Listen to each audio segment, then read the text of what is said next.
Minecraft is an enormous and expansive game, built on surprisingly simple mechanics. But the more you poke at it, the more complex things can become.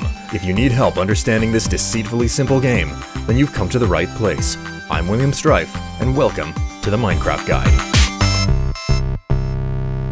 In Minecraft, the Nether is a dangerous place where being aware of your surroundings is key to survival. To that end, understanding the biomes which make up the fiery landscape is critical, which includes knowing the value of the very dirt and rock underfoot.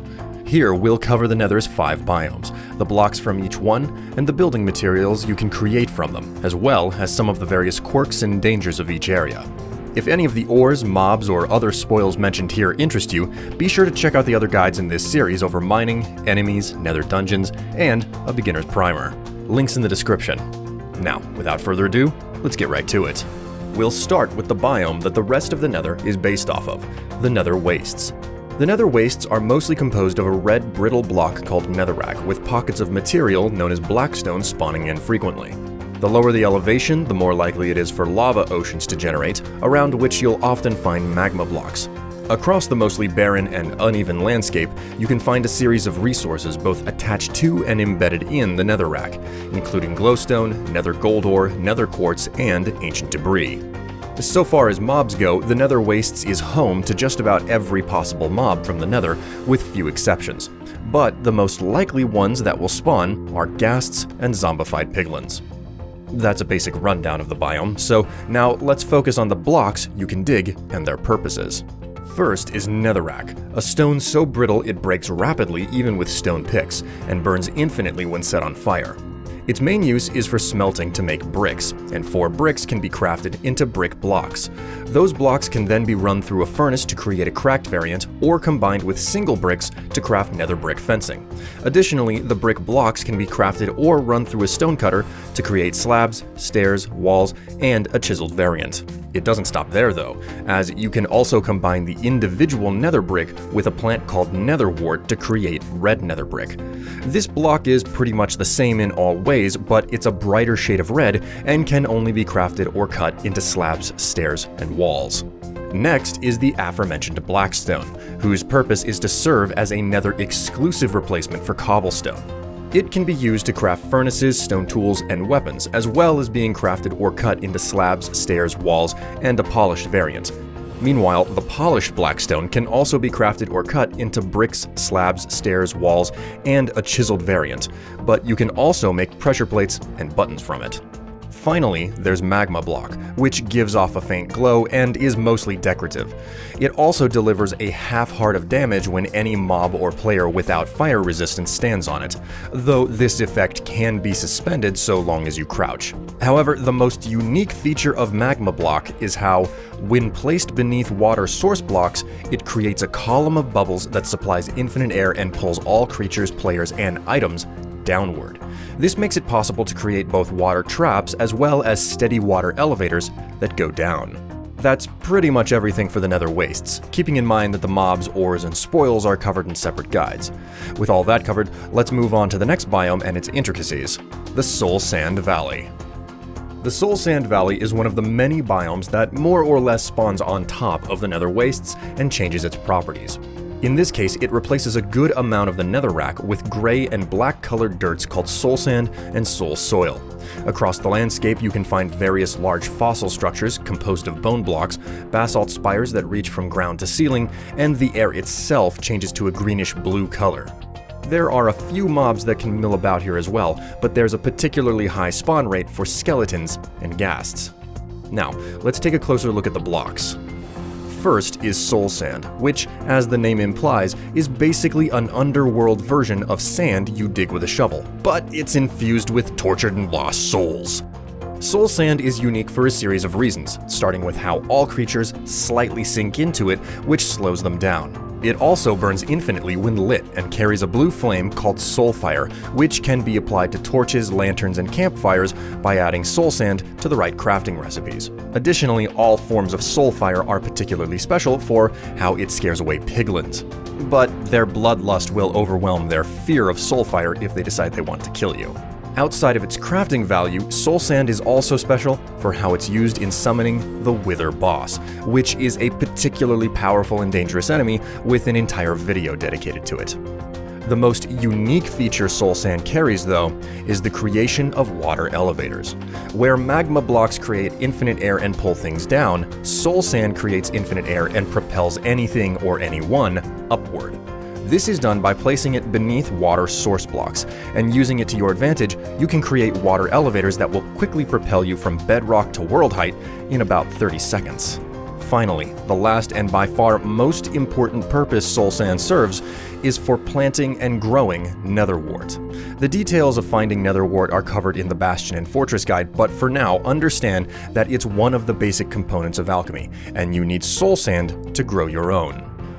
Now, after sand is soil, specifically soul soil, which carries most but not all the same features as soul sand. It can be used to summon the Wither, craft soul fire light sources, and burns infinitely, but its main feature is being a critical component in creating infinite basalt, which we'll touch on in a bit. The next block to discuss that spawns in the Soul Sand Valley is Bone Block. While not exclusive to the Nether, you'll find more of this block in the valley than anywhere else in the game. It can be broken down into 9 bone meal, which makes it useful for forcibly growing things. A much needed feature, especially in the Nether where things aren't too prone to grow.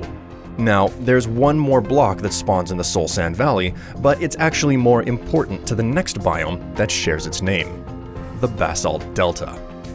The Basalt Delta can best be described as an inactive or latent volcano. Unlike the rest of the biomes you find, which seem to generate on top of the Wastes biome, the Basalt Delta mostly replaces the Nether Wastes with its own special materials. The air is a shade of gray with a significant amount of particles, and you can occasionally hear the sound of a Geiger counter detecting radiation. The landscape is composed of a gray stone of the same name, basalt, with a significant amount of blackstone present as well. The surface of the delta is pocked with small pools of magma, and while ghasts can spawn here, the main mob that will harass any player is the magma cube. Drilling down on the materials you find in the delta, since you already know about blackstone, the only thing to cover is basalt. This somewhat fragile gray block makes up most of the biome, and is less blast resistant than cobble or blackstone. Basalt is one of the few stones that can be oriented differently based on where you're looking when you place it, and it can be crafted or cut into a polished variant for a bit more flair. Now, as stated earlier, soul soil is used in the process of infinitely generating basalt. This is done by letting lava flow over soul soil when blue ice is adjacent to it. As for blue ice, it's collected from cold biomes or by first harvesting up normal ice with a silk touch pick. Then you combine 9 normal ice to make packed ice and 9 packed ice to make blue ice, which never melts even when placed in the Nether. Overall, that's about all for the Basalt Delta, so let's move on to the last 2 biomes that are mirror images of each other: the Crimson and Warped Forests. Crimson and Warped Forests are more or less 2 sides of the same coin, serving as the only sources of fireproof flora in the game. Both biomes start with a sort of overgrown netherrack, respectively called Crimson and Warped Nylium. Sprouting from this undergrowth, you can find crimson or warped roots and fungus. More notably, though, are the large defining parasitic growths that function as trees and a source of fireproof wood-like material. They're composed of warped or crimson stem for a trunk, with foliage made from either warped wart block or netherwort block, and both bear an inedible fruit called shroomlight.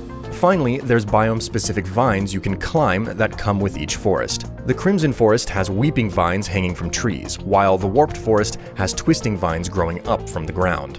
When it comes to enemy and mob spawns, the 2 biomes have no overlap and are distinctly different. In the case of the Crimson Forest, you'll find an assortment of hostile mobs, including hoglins, piglins, and zombified piglins. Meanwhile, the Warped Forest only has 1 enemy: the classic Enderman, making it a particularly good location to hunt them. Now, with the general rundown finished, let's dig into the details of those blocks and resources.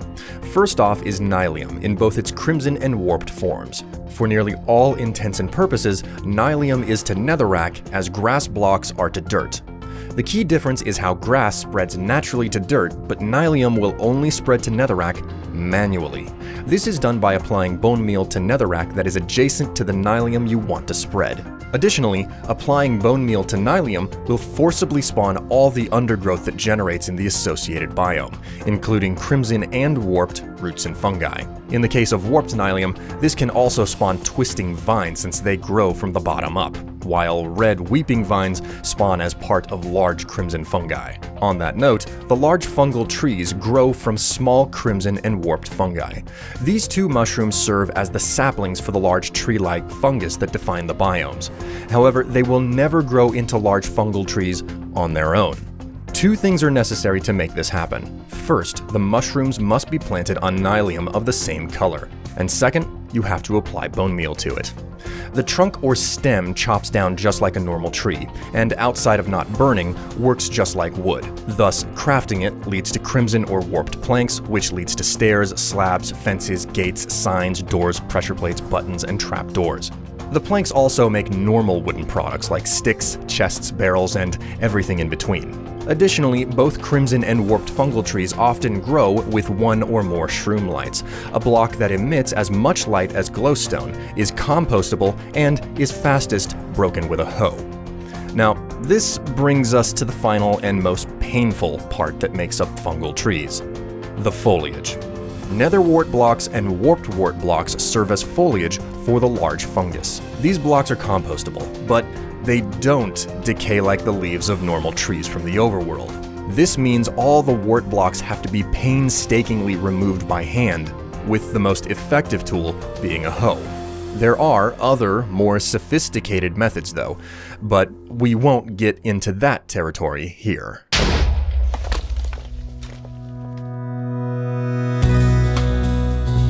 Overall, the 5 biomes that make up the Nether are chock full of useful building materials and renewable resources. The process of collecting them can be tedious and painstaking, but they're great for helping you survive in the unforgiving landscape, as well as giving special color and texture to any builds you construct.